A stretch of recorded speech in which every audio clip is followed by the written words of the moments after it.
to have our voice be represented, and for democracy to really be represented in this country. I have 2 party endorsements. I went through the process of going on the ballot, and I have multiple people here that are my supporters in the 50th district.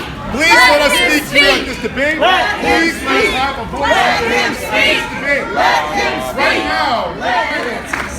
So shame on the Valley Center Business Association, shame on the organizers of this debate for not allowing us to have a democratic voice. Well, like I said, I understand what I'm here to do. I'm here to represent people who have no voice, that don't have the opportunity to participate in the political process. And if democracy were being had here, we would have the opportunity to have a voice. Let democracy be had in this country. Let democracy that we're invading in the name of like democracy in other countries.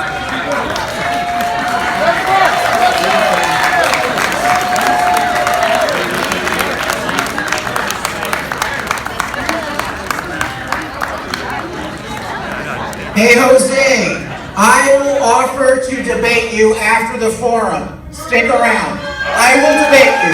Stick around. I don't fear a good debate. Let's debate after the forum. I'll do it. Stick around.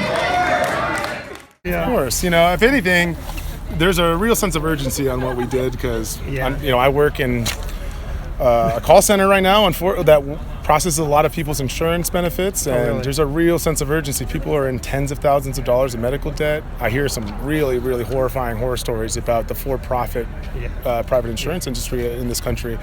So, I'm very happy that we could come out and participate. In the sense, this is the only way they let us. This is the only way they let us. They wouldn't let us on the debate stage, even though we tried to be civil and ask and do it the right way. But we always, as workers, we reserve the right to make our voices heard by any means necessary. Okay. Did you have any problem with the sheriff's department afterward? Did anybody hassle you, or? They placed their hands on a couple of our people, which I didn't appreciate because we were peaceful and civil. I didn't think that was necessary. How many people in your group, by the way? Oh, as many as you see here. I don't know, a dozen max. Okay. So, okay. But all of them workers, students. We have as you can see, a very wide assortment of people here. So that represents, our movement, movement of working class people from all kinds of walks of life. Where do you live? I live out in El Cajon. Okay, and how old are you? I'm 29 years old. And what do you do for a living? So, the call center, where? Yeah, so I work out in Sorrento Valley. Okay. And I'm technically a customer service representative. Okay. Yeah, I'm officially on the ballot, qualified, did all the stuff, paid the ridiculous sum of money that it takes to get on the ballot in the first place. Why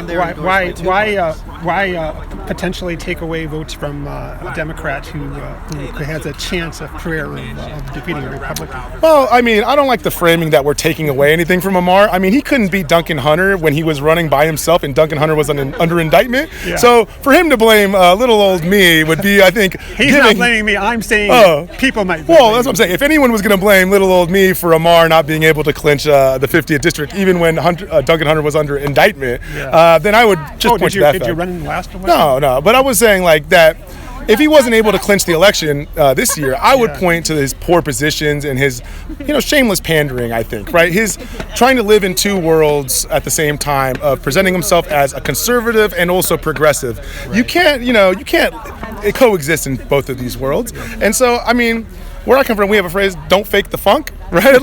I'd rather be 100% real and say what I mean rather than try to get votes. And I think a lot of people, especially in the 50th district, that doesn't resonate with them. They don't like the fake. They don't like the pandering. So I don't know. I don't think I'm taking any votes away. I think if anything, this is what democracy is supposed to be. It's supposed to be an actual discourse, an actual you're supposed to have representation of all kinds, right? So the fact that the dialogue becomes I'm taking away from this millionaire candidate, in a sense that has millions of dollars in his war chest. I think that's funny considering that my war chest is like a tiny, minute fraction. Your key issues. What are your key? Housing, healthcare, education, and the anti-war movement. Okay. All of these things that aren't currently protected by our government right now. Like we have the right to life, liberty, and the pursuit of happiness. But what does any of that mean if you don't have a home, or if you don't have an education, or if you're sick and you don't have food? There's no basic guarantees for these rights for people. Right now, it's legal to be hungry. It's legal to be homeless. It's legal to be sick. right now we need these basic guarantees that a lot of people have been talking about. How do we negotiate with the private insurance companies? How do we negotiate with the military industrial complex? We should be asking why they aren't concerned about negotiating with us. So that's what our issues are. How long have you been affiliated with Peace and Freedom?